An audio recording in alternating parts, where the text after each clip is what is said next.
Welcome to today's Explainer. Okay, I want you to picture this. We are stepping right into the gloomy, kind of musty corridor of a 1940s French hotel. Today, we're going to unpack a seriously brilliant story by Robert Arthur. It's called The Midnight Visitor. Now look, if you think you know exactly how a spy thriller plays out, high-speed chases, dramatic shootouts, super dashing secret agents, well, prepare to have literally every single one of those expectations turned completely upside down. Because this is a story where the absolute greatest weapon isn't a gun at all. It's the human mind. So let's just dive right in. So our story actually kicks off through the eyes of a young, super romantic writer named Fowler. And Fowler, well, he's looking for inspiration. He wants the real thrill of the spy world. But as he very quickly discovers, he is deeply, deeply disappointed. See, he's just met our main guy, a secret agent named Ozable, and Ozable is, well, pretty much the exact opposite of everything Fowler ever imagined. Right off the bat, we're hit with this huge central theme of expectation versus reality. Fowler was completely expecting a James Bond type, and instead, he's standing there wondering if he's made a massive mistake. To really get why Fowler is so frustrated, it kind of helps to understand two starkly contrasting words we see in the text. Fowler was craving a world of espionage. That dangerous, high-stakes business of spying, stolen documents, mysterious, shadowy figures in the night. But instead, his entire evening has been totally prosaic. And prosaic basically just means ordinary, dull, lacking any sort of poetic beauty or romance. So instead of dodging bullets, he's literally just been dragging his feet through a really boring evening, desperately waiting for something, anything, exciting to happen. And honestly, this brilliantly illustrates the massive mismatch between what Fowler wanted and what he actually got. I mean, think about the stereotypical spy in Fowler's head, right? They get secret messages slipped to them by dark-eyed beauties. They deal with the crack of pistols, maybe some poisoned wine. But then, on the other side, we have the reality of Ozable. Ozable is, well, very fat. The text describes him as sloppy. And get this, even though he's living in Paris, he hasn't lost this heavy, wheezy Boston accent he brought over like 20 years ago. He is literally the furthest thing you could ever imagine from that dashing spy trope. And the setting perfectly mirrors Fowler's massive letdown. Ozable's room is tucked way up on the 6th and top floor of this gloomy French hotel. The text even specifically points out that the corridor is musty. It's just a tiny, cramped room, scarcely a setting for any kind of romantic adventure. Honestly, you can almost feel Fowler's absolute boredom as they're walking down the hall. He's just trudging along, feeling utterly disillusioned with this whole spy profession, completely unaware that his super prosaic evening is about to violently shift gears. So Ozable unlocks his door, lets his clearly frustrated guest enter, and switches on the light. And boom. As the light comes on, Fowler finally gets what he was looking for, his very first authentic thrill of the day. Standing halfway across the room is a man. His name is Max, and he is holding a small automatic pistol. Just like that, this gloomy, boring little hotel room transforms into the site of a very real, very dangerous standoff. Now, what's truly interesting here are the stakes. Like, why is Max actually here? He didn't just wander in by accident. He's a rival secret agent described as slender with this crafty, pointed face, kind of like a fox. And he is there for one very specific objective, a highly important report concerning new missiles that's scheduled to be delivered to Ozable at 12:30 that night.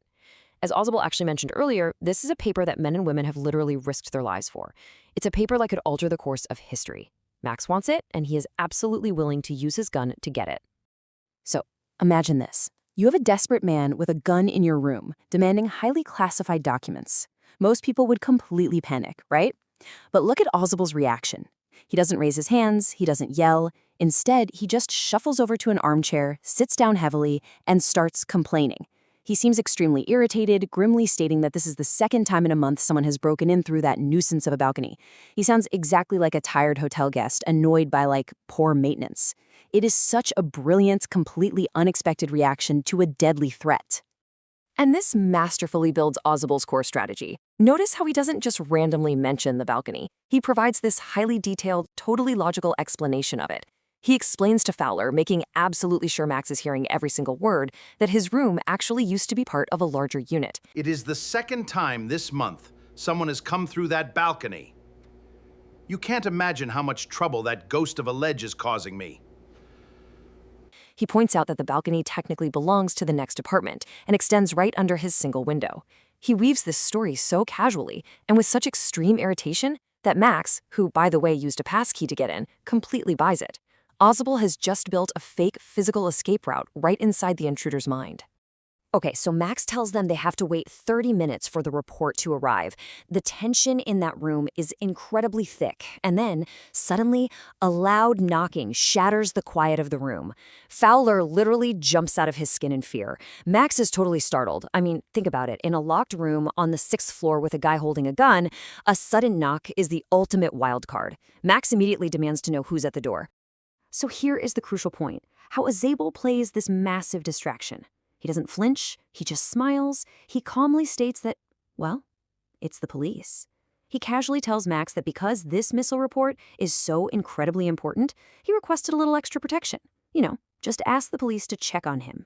And then he really turns the screws. He casually notes that the door is unlocked, and if they don't answer, the police are going to enter anyway. And, as he so helpfully points out, the police will definitely not hesitate to shoot. You can just see the sheer panic setting in. Max's face literally goes black with anger and fear. The knocking gets louder. A voice calls out for Mr. Ozable. Max is completely backed into a corner now.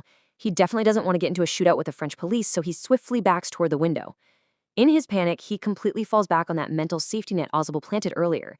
He swings a leg over the sill, keeping his gun aimed at them, and tells Ozable to send the police away while he waits out on the balcony.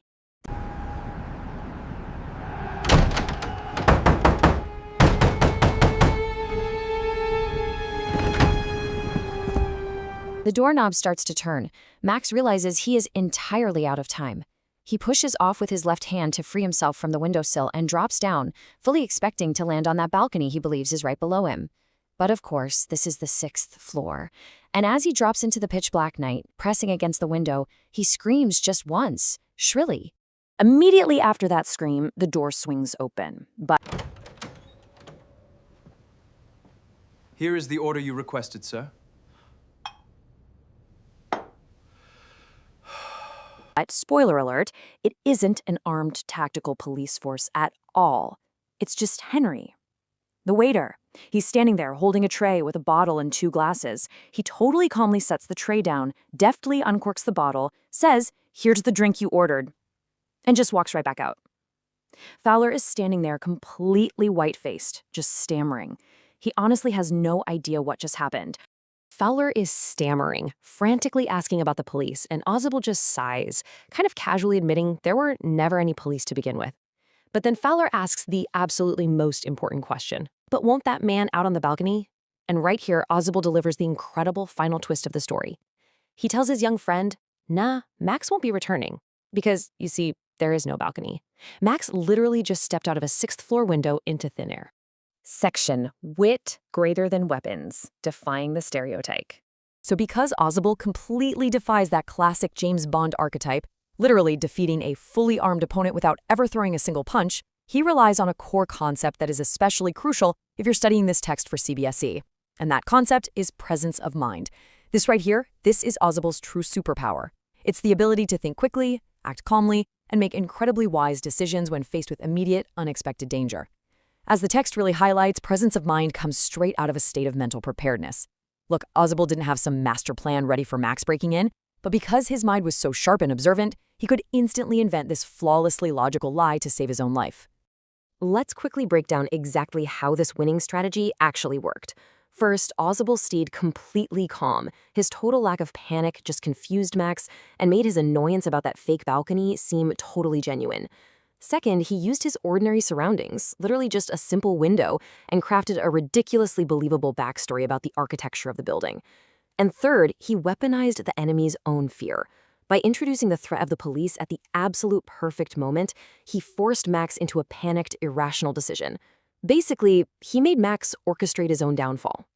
And I think that brilliantly illustrates the core message of Robert Arthur's story. It leaves us with something super important to reflect on. We spend so much time culturally totally obsessed with physical strength, agility, firepower. But The Midnight Visitor asks us to look just a little bit deeper. When the unexpected happens, when a true crisis hits and your back is completely against the wall, which is your ultimate weapon? Your muscles or your mind?